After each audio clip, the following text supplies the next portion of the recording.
Porque nenhum objeto ele quebra do mesmo jeito.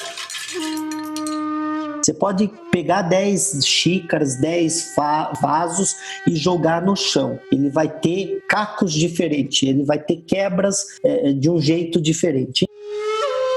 Existe uma arte milenar japonesa responsável por restaurar esses objetos que quebraram com fios de ouro, de maneira com que eles se tornem ainda mais valiosos do que eram antes de quebrar. Ele saiu de um objeto de série, ele não foi mais produzido em série e ele passa a ser único. Esse é o autor do livro que vamos ver hoje, o Edgar Ueda. Ele morou alguns anos no Japão, é palestrante e hoje ele tem uma empresa especializada em recuperar empreendimentos imobiliários que se despedaçaram. Hoje ele tem um faturamento de alguns milhões e está presente em todo o país. Mas nem sempre foi assim. Estou no meu 13º negócio e quebrei 6 vezes. Só que a última quebra, eu fiquei com uma dívida de 4 milhões, isso há 4 anos atrás. A minha empresa faturava mais de 30 milhões e depois de 1 ano e meio eu já estava faturando mais de 50 milhões novamente.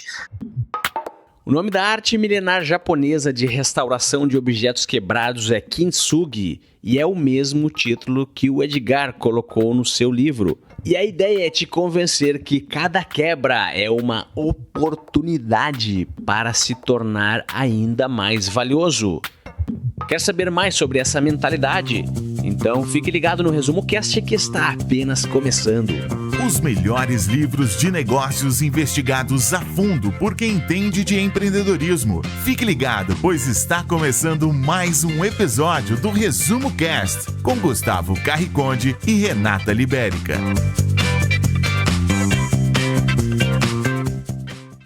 O livro Kintsugi foi publicado pela primeira vez em 2018. O diferencial do livro é que o autor apresenta qual foi o processo de mudança que ele utilizou em sua própria vida para transformar os seus resultados e assim conquistar os seus sonhos. Edgar, qual é o grande problema que o seu livro resolve? Eu criei uma metodologia que faz você sair do seu estado crítico ruim, se você estiver no fundo do poço, se você estiver quebrado, qualquer situação, para que você saia rapidamente dessa situação e volte a fazer dinheiro, big money, volte a escalar, volte a crescer. Então esse é o primeiro problema que ele resolve. O segundo problema que ele resolve está ligado à velocidade no resultado. Muita gente demora 30 anos para crescer, muita gente demora 20 anos. Não tem nada de errado se ele decidir no planejamento estratégico dele ter essa linha de crescimento, ter esse tempo de crescimento. Mas se ele decidir, se ele porventura falar, não, eu queria fazer 5 anos em 1, eu queria me tornar uma autoridade dentro de 1 ano, né? Eu vou te dar um exemplo. Se você perguntar para os grandes mentores de palestrantes, quanto tempo levaria para você se tornar um palestrante de sucesso, participar dos principais eventos, fazer dinheiro com essa profissão, eles vão te falar que levaria de 3 anos e meio a 5 anos. Eu fiz a minha jornada de autoridade e sucesso em 10 meses. Se você pegar livros mesmo para se tornar best-seller e bater algumas semanas, as pessoas falam que você tem que ter uma jornada também de praticamente 2, 3 ou mais anos aí. O meu livro, na primeira semana, bateu best-seller, em 13 semanas ficou 12 semanas na lista dos mais vendidos, né? Eu tornei uma autoridade dentro do mercado em menos de 1 ano. Vou agora falar de números financeiros. Eu já vendi 47 milhões em 2 dias, eu já vendi 35 milhões em 6 horas. O terceiro problema que eu resolvo dentro do livro é como você criar resultados sustentáveis. O que significa isso? Significa que, na maioria das vezes, as pessoas conseguem chegar ao sucesso, né? Então, escreve um livro bacana, ou sobe no palco e tem um posicionamento naquele ano, ou bate seu primeiro milhão e ganhou o dinheiro naquele momento. Só que ela sobe no pico, ela atinge atinge a sua grande meta, seu grande objetivo, e depois não consegue mais ter uma linha, pelo menos manter aquela linha de sucesso, né? Sempre a gente fala que chegar ao sucesso hoje não é tão desafiador. O desafio está você manter aquele sucesso que você criou.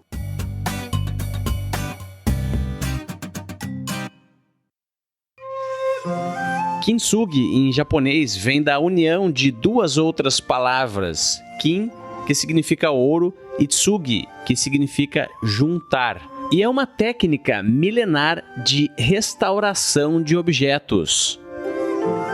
Por exemplo, você ganhou um vaso no seu casamento e aquele vaso trouxe alguma lembrança, algum lastro positivo, né? Então, normalmente no Brasil se joga fora. Quebrou, não tem mais valor, joga fora. No Japão, não. No Japão, ele restaura com fios de ouro, laca, né? Cola e fios de ouro, e aquele objeto ele passa a ter um outro valor, um outro significado ainda maior. Porque como ele foi quebrado, ele saiu de um objeto de série, ele não foi mais produzido em série e ele passa a ser único, porque nenhum objeto, Gustavo, ele quebra do mesmo jeito, nenhum objeto. Você pode pegar 10 xícaras, 10 vasos e jogar no chão, ele vai ter cacos diferentes, ele vai ter quebras de um jeito diferente. Então, eu entendi que na vida você fracassa, você erra, você quebra, você cria negócios e você quebra. Na vida de qualquer pessoa, ela vai acumular algumas cicatrizes. E no meio e durante a sua jornada, você pode olhar para essas cicatrizes de forma positiva ou você pode olhar para essas cicatrizes de forma negativa. Se você está dirigindo de carro e você bate o carro e ali gera uma cicatriz física na sua pele, no seu braço, na sua perna, não importa. Aquela cicatriz física, e às vezes ela é muito visível, você pode olhar para ela e sempre ficar, nossa, olha que coisa feia isso daqui no meu braço. Ou você pode olhar para sua cicatriz e falar, nossa, eu bati o carro e estou vivo. Então aquela cicatriz, ela tem significado diferente dependendo da sua interpretação. Isso em PNL, isso em psicologia, se chama ressignificação. Você traz um novo significado para aquilo. Então, toda vez que eu quebrava um negócio, eu entendia que ali não era um jeito certo de fazer. Eu faltava alguma competência, eu era incompetente em alguma área. Poderia ser na área financeira, poderia ser na área administrativa, poderia ser na área comercial. E eu ia acumulando experiências. E quando eu voltava a empreender no meu negócio seguinte, eu trazia aquele aprendizado, aplicava o meu negócio seguinte e ele voltava de uma forma muito mais preparada, estruturada, robusta, né? Então, o Kintsugi, ele traz essa metáfora e essa analogia, Gustavo, de falar para as pessoas, olha, não é porque você fracassou que você é fracassado, não é porque você perdeu que você é um perdedor, porque as pessoas, elas desistem muito, muito fácil, né? Olha que interessante, uma pessoa de sucesso, Gustavo, falhou 99% das vezes até encontrar um jeito de acertar. O mindset de um vencedor, um campeão, uma pessoa de sucesso, ele não está focado no erro e quantas vezes ele cai. Ele está focado em quantas vezes ele consegue levantar, quantas vezes ele consegue retomar uma atividade, um negócio, depois que ele erra, depois que ele toma um tombo, depois que ele perde. É que nem o método científico, né? O método científico é pela tentativa de erro e acerto. Você vai validando, tentando, você erra e você vai descobrindo um jeito de acertar. Vamos ver algumas passagens importantes nas palavras do próprio autor. É assim que a maioria das pessoas funciona. Elas acreditam em limites que já não existem mais em sua vida, e isso as impede de crescer. Elas têm um modo de pensar negativo, pequeno, desestimulante, e têm hábitos, crenças e comportamentos ruins que sabotam os seus planos e sucesso.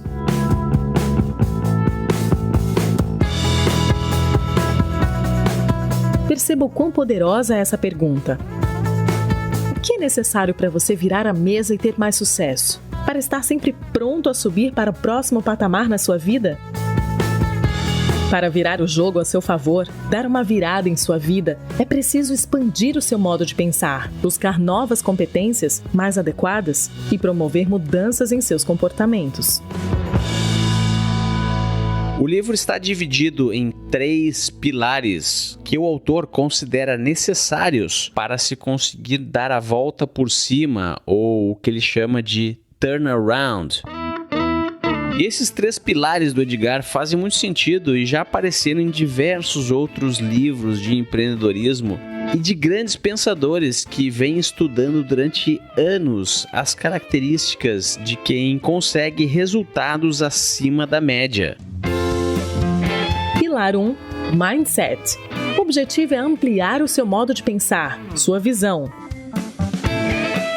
Eu entendi que ao longo da minha vida empreendedora, principalmente, Gustavo, sucesso está ligado a um conjunto de fatores. Eu não acredito, essa é a minha crença, tá? Que se você for um especialista em comunicação, só em comunicação, você vai chegar ao topo do negócio e se tornar um grande player ou ganhar muito dinheiro. Ou você ser só um especialista em vendas e marketing. Então eu acredito que resultado está ligado ao conjunto de fatores, e o meu conjunto de fatores foi baseado em toda vez que está dando errado, pode ser uma mentalidade errada. Então eu tenho que mudar o meu jeito de pensar, agir, receber as informações. Então primeiro eu mudo o meu mindset. Quanto mais eu tenho um mindset ampliado, expandido, o que significa isso? Olha, esse bate-papo com você faz eu pensar e ter novos insights, né? Pilar 2. Mudanças comportamentais. Você deve realizar um ajuste em seus hábitos para realizar as suas metas. Se conecte com novas pessoas. Faça um planejamento dos seus dias baseado nos seus objetivos. Adquira hábitos saudáveis. E procure ter mais autodisciplina na sua vida. Seja uma pessoa melhor a cada dia. Não existe melhor premissa para o sucesso do que buscar a melhoria diária. Tem até uma frase que fala: não deixe para amanhã, né, o que se pode fazer depois da manhã. É uma frase de brasileiro, ele tem habilidade de procrastinar. É todo mundo? Não é todo mundo, mas é a maioria que não consegue realizar seus feitos. Ele sempre fica procrastinando ou protelando alguma coisa. Eu quero fazer um projeto novo. Aí fica adiando.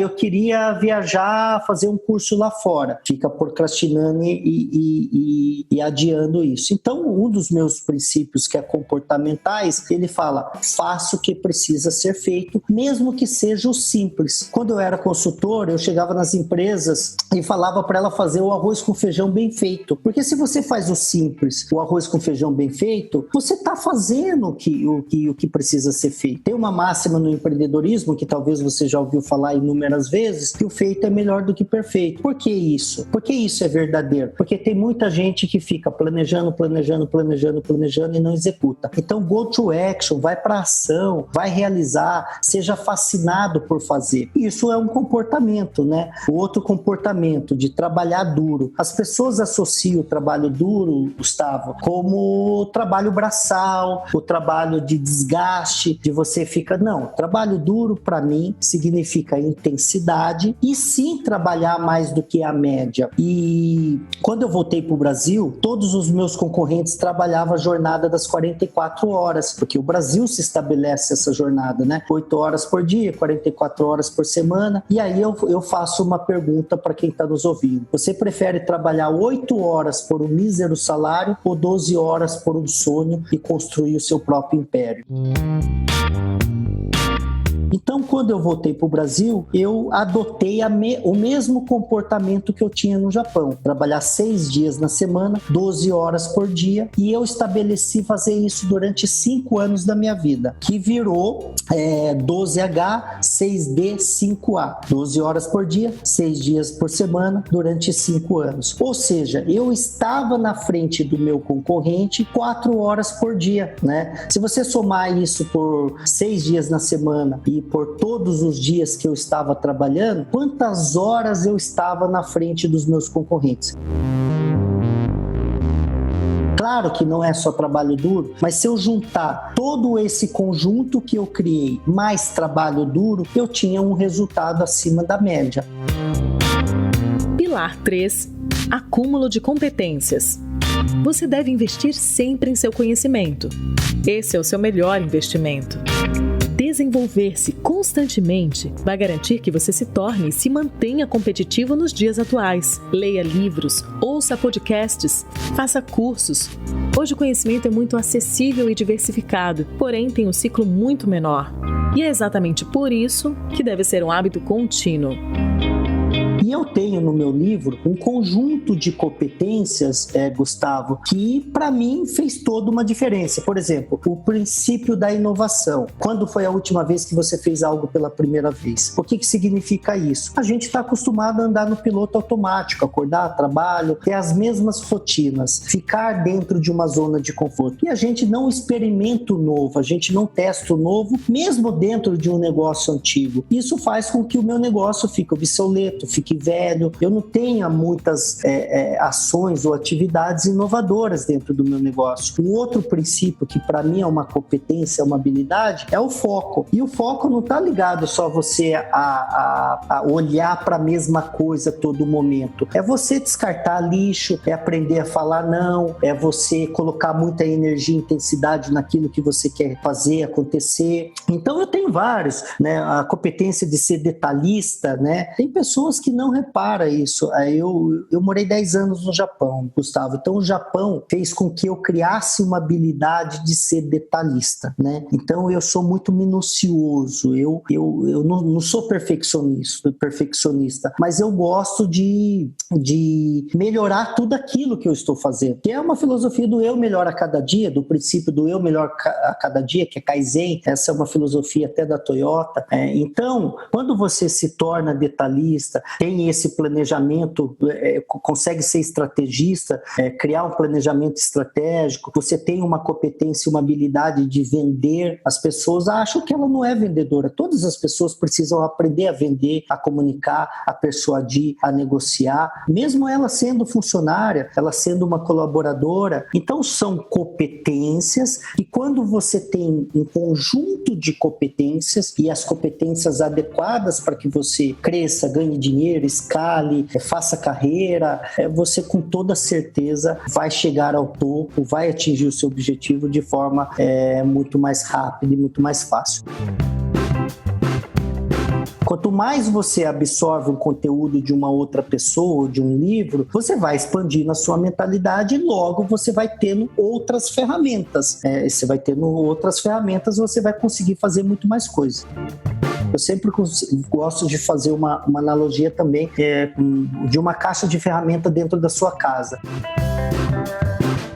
Se você só tem martelo dentro de uma caixa de ferramenta, com o martelo você não vai conseguir fazer tudo na sua vida. Mas se você tem uma caixa de ferramenta completa ou com várias ferramentas, o dia que você precisar resolver um problema, você tem a ferramenta certa para resolver esse problema, né? Então é mais ou menos isso, a expansão de mindset. Você está escutando o melhor podcast de resumo de livros do Brasil. E agora eu quero te convidar para conhecer o aplicativo do Resumo Cast para smartphones. Ele está disponível na Apple e na Google Play e é, sem dúvida, a melhor forma de consumir os conteúdos do Resumo Cast e ter a melhor experiência de aprendizado e educação empreendedora possíveis.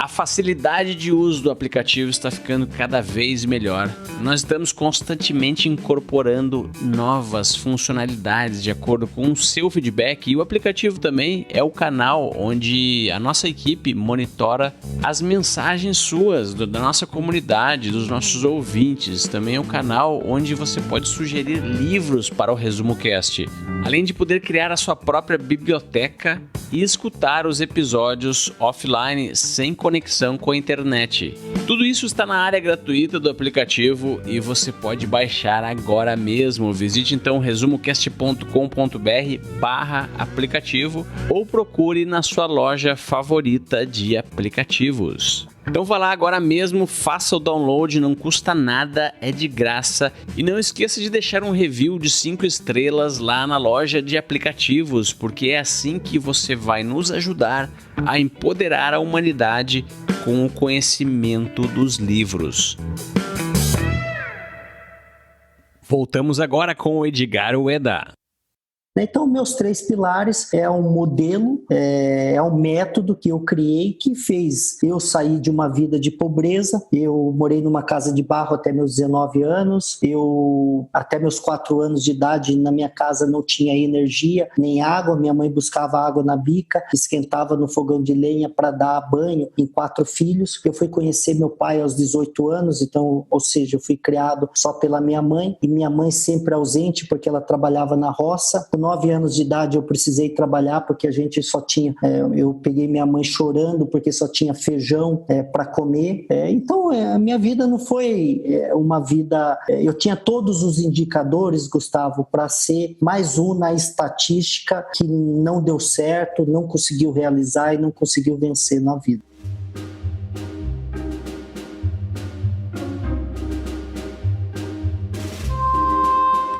O Edgar Ueda já quebrou algumas vezes, e assim como o vaso do Kintsugi, ele teve que dar a volta por cima e se reconstruir de uma forma melhor.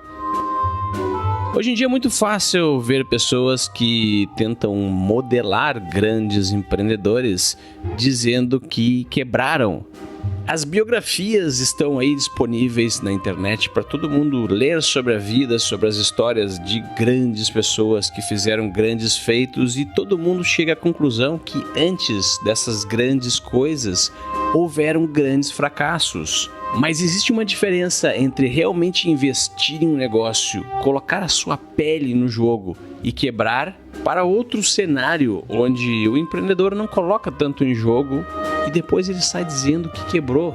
Em outras palavras, existem pessoas quebrando em negócios fictícios, em negócios virtuais, em apostas onde elas não estão investidas. E a experiência de quebrar só é aproveitada quando você está realmente investido e está achando que aquela ideia vai dar certo. Não adianta quebrar em negócios que não são importantes para você, em situações onde você já estava esperando quebrar.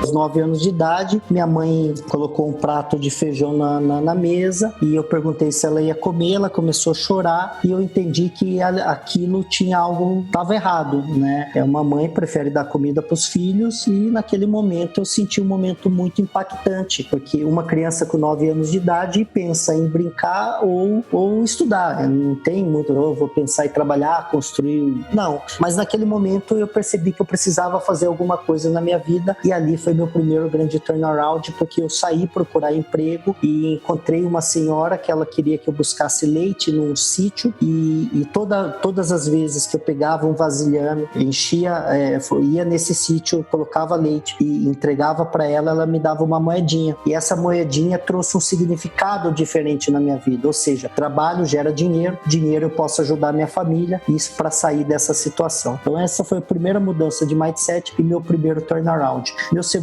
foi aos 12 anos de idade, que eu tinha um amigo que a mãe dele fazia salgadinhos, fritava coxinha para vender em bares. E um dia ela chamava Alice, eu falei: Dona Alice, me dá emprego? Ela falou: não consigo, filho, eu não tenho condição de te pagar. E eu fiz isso alguns dias, e ela sempre não. Eu acho que um dia ela ficou com dó, com pena, e ela falou: vamos fazer o seguinte, eu vou fritar uma cesta, era uma cesta de bambu, né? Eu vou fritar uma cesta inteira, e aliás, eu vou fritar uma panela e vou encher essa cesta. Se você sair pra rua e vender e voltar vazio, no dia seguinte a gente faz isso. Até que um dia você não consiga vender, porque aí eu vou perder dinheiro e eu não consigo, eu não posso perder dinheiro, né? Eu não tenho recurso para perder. E aí eu aceitei aquele desafio, e naquele momento eu tive uma outra mudança de mindset e um outro turnaround. Eu entendi o comportamento e a mentalidade do empreendedor. O empreendedor corre riscos, o empreendedor vai para a rua, não sabe se vai voltar com dinheiro, o empreendedor ele tem que assumir um compromisso, ele tem que ser um cara engajado, ele tem que saber vender, ele tem que se relacionar, ele tem um conjunto de fatores, né? E ali com 12 anos de idade eu aceitei aquele compromisso e voltei no final do dia sem nenhum salgadinho, e eu fiz isso durante meses e alguns anos fazendo isso, e todas as vezes eu voltava sem nenhum salgadinho dentro da cesta, sexta, até que eu consegui, não queria mais aquilo e fui fazer outra coisa, né? Mas, ou seja, ali eu entendi que eu poderia ser um empreendedor de sucesso. Então foi meu segundo turnaround.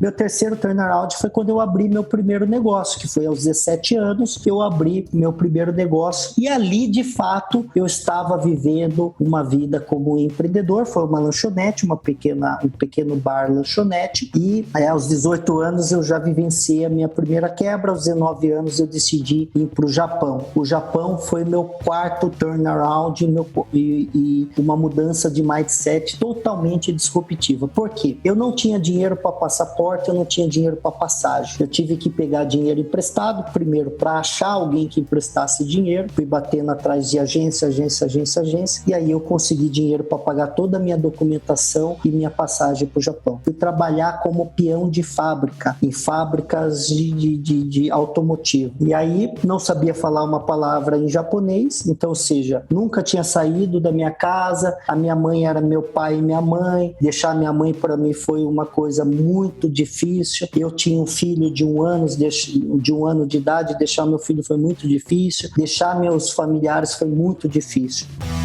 Turnaround, você não tem um só, você tem vários, né? Tem aqueles que são mais marcantes na sua vida e que te faz ter uma transformação maior, e tem aqueles que não te marca tanto, mas te ajuda a ir para um próximo nível. E o meu maior, assim, o meu mais desafiador foi há 4 anos atrás. Eu tinha uma empresa que já faturava um valor significativo, e aí um dia eu acordo com uma dívida de 4 milhões, e aí eu tinha mais de 80 funcionários, tive que mandar todo mundo embora, tive que fechar tudo e tive que voltar a estaca zero com uma dívida muito grande. E ali eu tive que aprender a ter administrar melhor as minhas emoções. Ali que eu fui entender o significado da inteligência emocional, porque hora você estava estressado, hora você estava com depressão, hora você estava ansioso para resolver aquela situação e sair daquela situação rapidamente. Então você tem que administrar e você tem que buscar novas competências, você tem que mudar a sua mentalidade de novo, você tem que voltar a expandir novamente o seu mindset e você tem que ter novos comportamentos.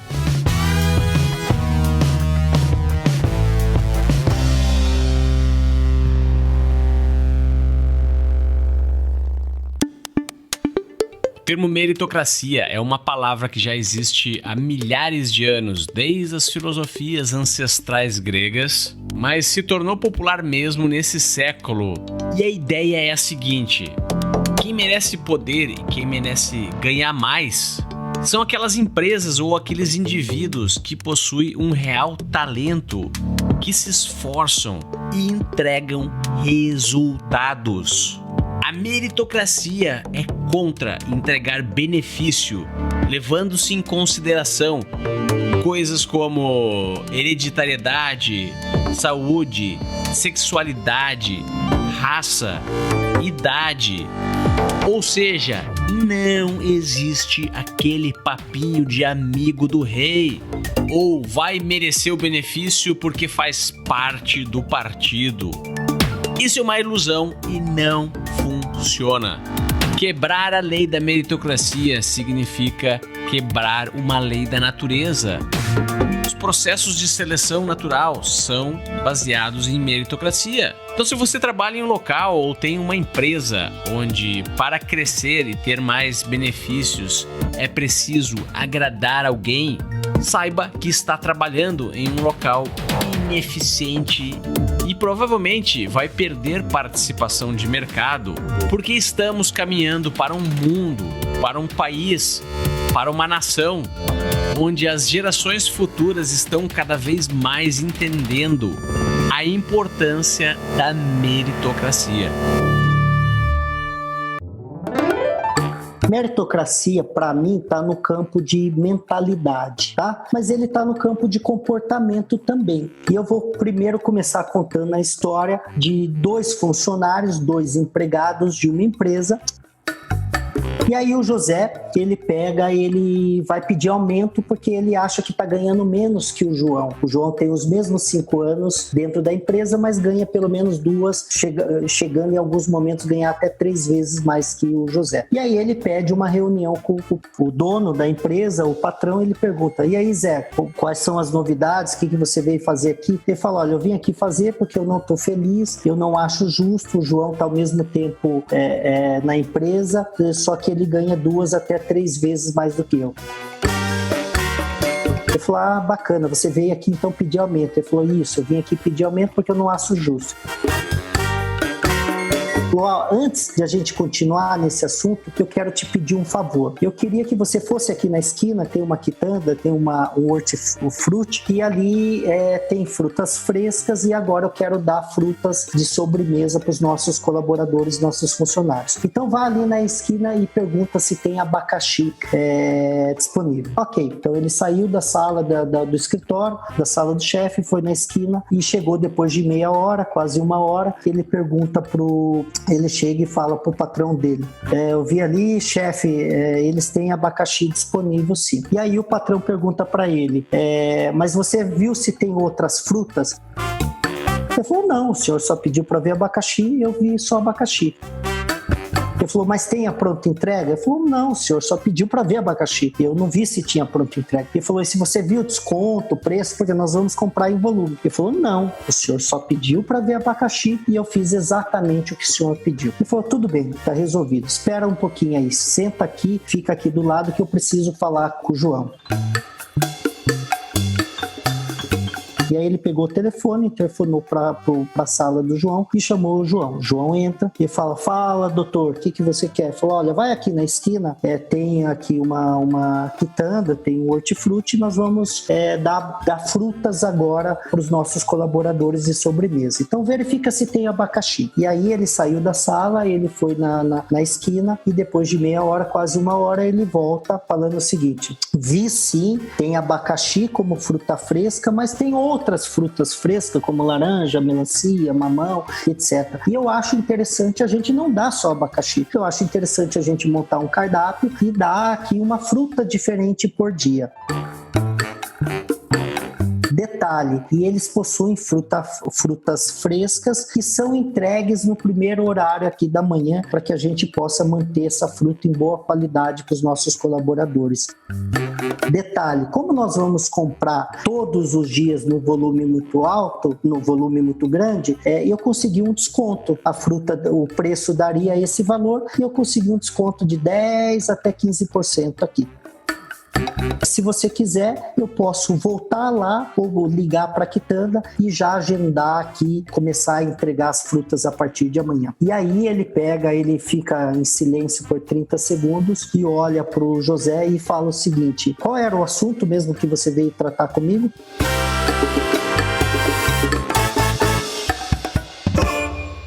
E aí o José levanta, todo, enfim, pálido, e fala: não vim falar sobre nada, e levanta e vai embora. Essa narrativa, Gustavo, gera pra gente a seguinte reflexão: meritocracia nada mais é do que nós temos aquilo que nós merecemos. Se você tá no fundo do poço, quem que cavou esse poço? Foi você. Quem que tem que sair desse poço? É você. Então, quando você entende que na vida, a vida te dá aquilo que você plantou, aquilo que você semeou, aquilo que você de fato tá merecendo naquele momento, você não tá vivendo a desgraça porque você sempre merece desgraça, não, mas de repente você plantou coisas ruins, você administrou o seu negócio de forma errada, você deixou passar coisas na sua vida que de repente não poderia ter deixado e você fez com que o seu negócio quebrasse. Ou você não consegue ganhar mais dinheiro, você não consegue fazer carreira, você não consegue subir de nível dentro da empresa que você trabalha. Por quê? Porque você está na zona de conforto, você só entrega o que é solicitado, enfim. Então, hoje o indivíduo de sucesso é aquele que ele surpreende, ele entrega mais, ele trabalha na milha extra, ele faz mais do que é solicitado, né? Então a meritocracia é um dos princípios que está totalmente ligado ao mindset, né? E se você for empregado, se você enquanto colaborador dentro da empresa, mas for o intraempreendedor, o que significa o intraempreendedor? Você trabalhar como se o negócio fosse seu. Chegue um pouco mais cedo, saia um pouco mais tarde, tenha um engajamento diferente, se comprometa mais com os seus resultados, faça mais do que a média e o que a maioria faz, com toda certeza você vai ser um cara de destaque dentro daquela empresa, você pode fazer carreira dentro dessa empresa e quem sabe um dia se tornar até sócio dentro dessa empresa, né? Então, esse é um princípio da meritocracia.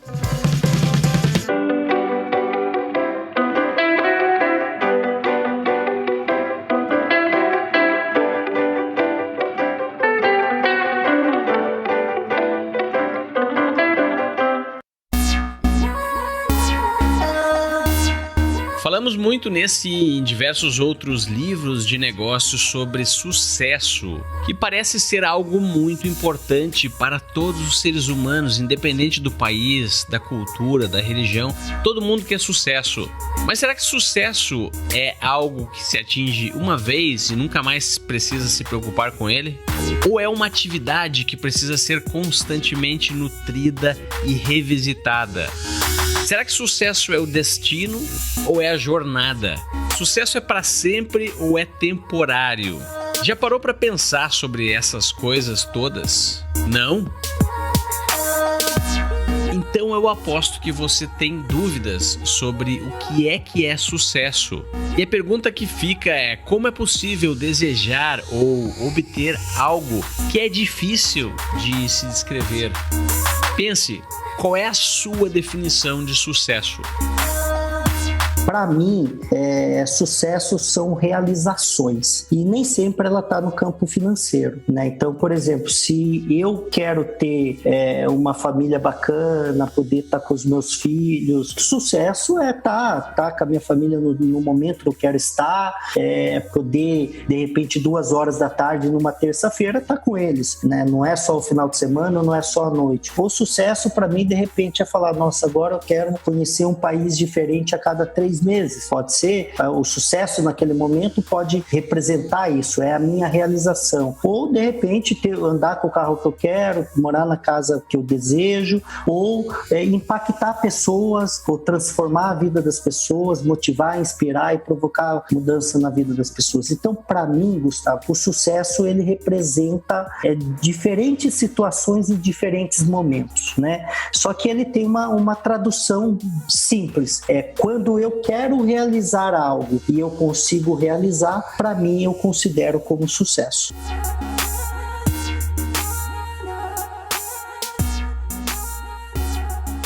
Conhece alguém que já chegou no fundo do poço e já deveria ter tido energia suficiente para realizar um turnaround, mas acabou se acostumando em viver no fundo do poço? Certas vezes as pessoas se acomodam na situação que estão, por pior que seja. Entram em uma zona de conforto e passam a viver muito mal e nem se dão conta.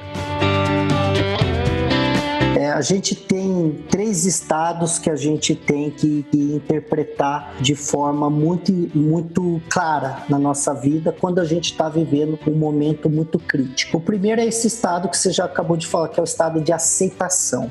A pessoa era rica, a pessoa tinha uma empresa saudável, que faturava, ou a pessoa tinha um emprego que era, sei lá, um grande executivo, tinha um bom posicionamento. E aí ele perde aquele emprego, ele quebra a sua empresa, ou ele vai à falência e perde todo o dinheiro que ele tinha. Então, o primeiro estado é o estado de aceitação, né? Porque quando você entende que agora você está vivendo aquele outro momento e você ressignifica isso daí, você vai sair daquele estado de uma forma mais rápida. Eu vou te dar um exemplo. Tem um livro que chama Quem mexeu no meu queijo. Ele conta, até ele faz uma metáfora com 2 duendes e 2 ratinhos, que 2 personagens, ele entende que ele tá sem o queijo, que a metáfora que ele usa é com o queijo. Ele entende que acabou o queijo. E se a gente usar isso pro nosso universo, o queijo pode ser dinheiro, pode ser negócio, pode ser emprego, pode ser qualquer coisa. Quando você entende que acabou, você aceita e toma uma atitude. Você tem uma iniciativa, você sai daquela zona que você se encontra e vai procurar sair daquele estado. Primeiro estado, aceitação. Segundo estado, sofrência. Mais uma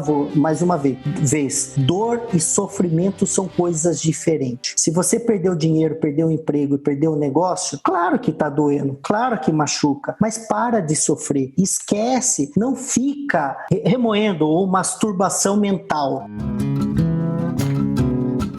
Não fica aquilo tentando resgatar um passado que você teve bonito. Mas lá atrás eu tive isso, lá atrás eu era... Cara, esquece. Não fica remoendo, não fica sofrendo. Esquece rapidamente. Quanto mais você esquecer, menos você sofre, ok? Então você muda o seu estado. E o terceiro é antecipação. É o estado de antecipação. E olha que interessante isso. Beleza. Aí você fala, eu vou empreender de novo. Aí você fica lá, mas e se der errado de novo? Aí você fala, eu vou procurar emprego. Mas e se eu não conseguir emprego? Ou se eu trabalhar e depois de 6 meses for mandado embora, né? Então as pessoas ficam antecipando uma realidade e ela não é verdadeira. Então pare com isso, vai executar, vai procurar emprego, volta a empreender, volta a fazer o que precisa ser feito, e aí no dia a dia você vai entender qual que vai ser o feedback que você vai ter da vida, né? Então esses 3 estados faz com que você saia rapidamente do buraco da situação crítica que você está. Repetindo, estado de aceitação, entender que você está numa nova realidade. Estado de sofrência, parar de sofrer por aquilo que você teve no passado e não ficar remoendo essa situação. Estado de antecipação, não tente prever futuro, que ninguém consegue fazer isso. Vai executar, faça o que tem que ser feito e você pode ter resultados fora da curva, né? O objetivo do livro é mostrar que todos são capazes de produzir uma real virada em suas vidas, que todas as limitações que te paralisam não são verdadeiras. São crenças de uma mente limitada, imposta pela maneira que se compreende os acontecimentos e da permanência de hábitos que o direcionam ao fracasso. Você é capaz de promover essa transformação. Você deve começar a corrigir os seus pensamentos. A forma que você pensa deve garantir que é capaz de realizar tudo o que desejar. A partir disso, você vai realizar mudanças comportamentais que otimizem e garantam alcançar seus objetivos. E para se garantir no topo, a aquisição infindável de mais habilidades vai permitir sempre a você alçar novos voos. O ResumoCast vai ficando por aqui, espero que tenha gostado do episódio dessa semana e não esqueça de baixar o nosso aplicativo em resumocast.com.br/aplicativo. O link está aqui na descrição desse episódio. Bom, Gustavo, primeiro quero agradecer aí toda essa disponibilidade aí da sua audiência. Então, para quem quer saber um pouquinho mais desse meu conteúdo, é só seguir eu lá nas redes sociais. Eu tô como Edgar Uedo Oficial. No YouTube eu gero conteúdo, eu entrevisto outras pessoas de sucesso também, tá lá no YouTube. No Instagram eu coloco conteúdo diário, como frases motivacionais. Então, escolhe qual é o seu canal preferido de rede social e me segue lá, Edgar Uedo Oficial. No meu site também, para saber um pouquinho mais, tem meu blog lá, edgarueda.com.br, e para quem quer adquirir o meu livro, está presente aí nas principais livrarias do país, principalmente na rede Saraiva e na Amazon, se você quiser comprar o livro tanto físico como digital. Se você quer receber na sua casa, é só entrar na Amazon e escolher o livro Kintsugi, O Poder de Dar a Volta por Cima. E só mais um ponto, eu sou do mercado mercado imobiliário, Gustavo. Eu tenho uma empresa que chama Neximob. Hoje a minha empresa está em 9 estados, mais de 40 cidades, e a ideia aí é nos próximos 2 anos estar em mais de 150 cidades. Então estou procurando parceiros. Quem tiver a fim de, quem já é do mercado imobiliário, corretores imobiliários, arquitetos, engenheiros, construtores, incorporadores, enfim, quem já navega dentro do mercado imobiliário, quiser me procurar para fazer algum tipo de parceria ou negócio, é só me procurar nessas redes sociais e me chamar lá no direct que a gente inicia aí uma grande possibilidade.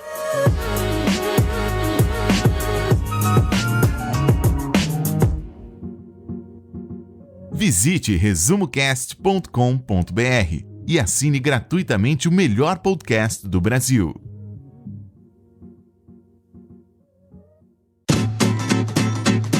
Quando você aprende a dar valor ao tempo, você entende que todos nós só temos uma certeza, que nós vamos viver uma única vida e que todos nós temos um prazo de validade. E esse prazo de validade, ele todo dia vai saindo segundos, minutos, horas e dias desse nosso banco.